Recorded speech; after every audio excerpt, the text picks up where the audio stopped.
Right now, the House Minority Leader, Democratic Congressman Hakeem Jeffries of New York. He sent a letter out yesterday to President Trump calling for Defense Secretary Pete Hegseth to be fired. This morning, Leader, the details even more shocking as Jeffrey released in this morning a text chain that was sent to him while he was sitting in a Safeway parking lot.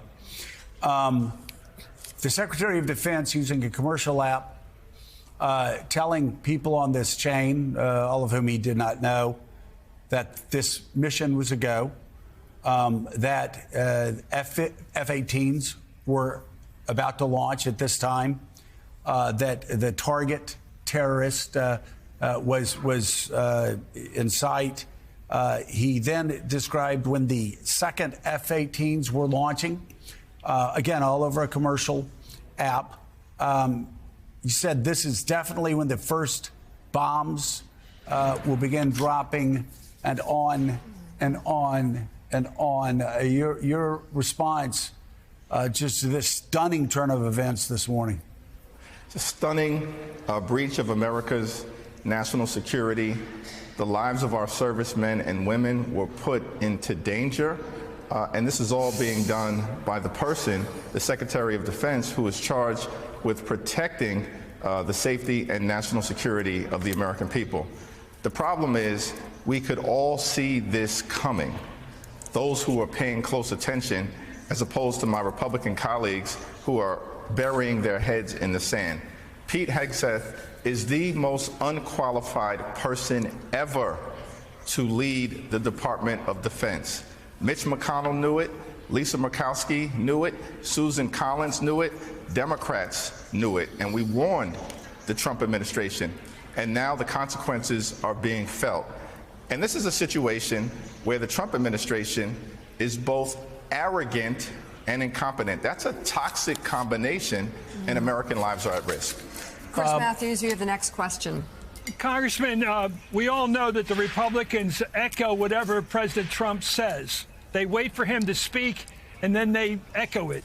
Now, back in 1960, I actually remember this, President Eisenhower had to deny that our U-2 flights over Russia, which began in Pakistan and flew to Norway, we were clearly violating their airspace at a very high level. He initially lied about it and said that wasn't a case of a spy mission, and later he changed his mind and said it was. Do you think President Trump, is capable of recognizing that his people, Hegseth and Waltz, screwed up, that they went on the signal line, that they opened it up to Jeffrey Goldberg, who is not one of their friends? They did it all themselves. He had nothing to do with this.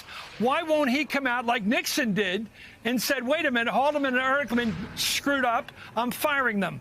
Do you think there's any chance Trump will come clean? The only chance is if the public pressure continues, is relentless, and intensifies. During the Intel Committee hearing that's going to take place today, you're going to see House Democrats aggressively press the Trump administration and demand that there are consequences that occur. Ultimately, the buck stops with the President of the United States of America, which is why I made clear to President Trump yesterday in my correspondence that the Secretary of Defense should be fired immediately if he's not man enough to own up to his mistakes and resign in disgrace.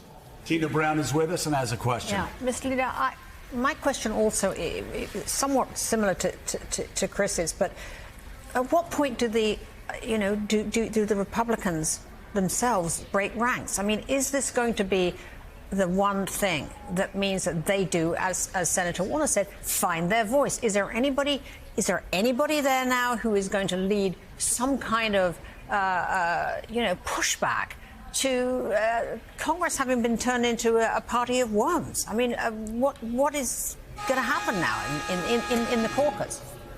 Yeah, you know, privately, several do express concerns and shake their head on the floor of the House of Representatives. But publicly, there's been a lack of courage, and that's unfortunate because the Congress should be a check and balance on an out-of-control executive branch, and the Trump administration is completely and totally out of control. But here's the problem with the modern-day Republican Party. Facts don't matter. They'll lie with ease. Facts don't matter. Hypocrisy is not a constraint to their behavior. They'll say one thing and do another. All of them had their hair on fire when we've had other national security incidents in the past, particularly when there was concerns related to Democratic administrations. And now they're burying their heads in the sand because hypocrisy is never a constraint to the behavior of the modern day Republican Party. And they've actually concluded that shamelessness is a superpower, which is why you've seen such a shameless reaction and attack on Jeffrey Goldberg, as opposed to owning up to the horrific facts of this case. So, Leader Jeffries, if I could just lay out the 4 layers that I see in terms of a breach of security here, and then follow it up with a question. Number 1, this was done on Signal. Totally wrong to be doing on Signal. Number 2, this included top levels of this administration in many locations around the world, including Russia, instead of inside a skiff. Number 3, they included Jeffrey Goldberg, the editor-in-chief of The Atlantic, and never noticed throughout the course of this entire chat. And then 4, there was an admission during a hearing yesterday that there are other similar chats like this out there. So with the administration saying that they are not concerned about this, nothing's going to happen, just a mistake, no big deal, are our troops safe? Are we safe? There's every reason to be concerned that the safety and security of our American troops across the world, many of whom are in conflict zones in dangerous places like the Middle East, are at risk. And that's the reason why we need a full investigation. It should be swift, it should be serious, and it should be substantive. We're demanding that. We have this Intel Committee hearing that's getting ready to take place, and that is just the beginning of what we will continue to push for. We need a full and complete investigation and inquiry. These phones should be turned in to the national security professionals to try to figure out what else has been compromised and what other types of reckless chats are taking place. You know, I'm a member of the Gang of Eight. It's a high honor to be part of that. We have these classified conversations.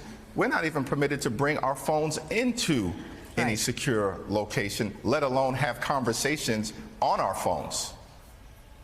All right, House Minority Leader, Democratic Congressman Hakeem Jeffries of New York. Thank you. Thank you so much for coming this morning. So we go to break, a live look from Capitol Hill, where in just a few minutes from now, the House Intel Committee will be holding a hearing on worldwide threats. Director of National Intelligence Tulsi Gabbard and CIA Director John Radcliffe will be testifying there this morning, and you can be sure that the news that broke here about an hour ago will be front and center in that discussion. We will be back with more when Morning Joe returns.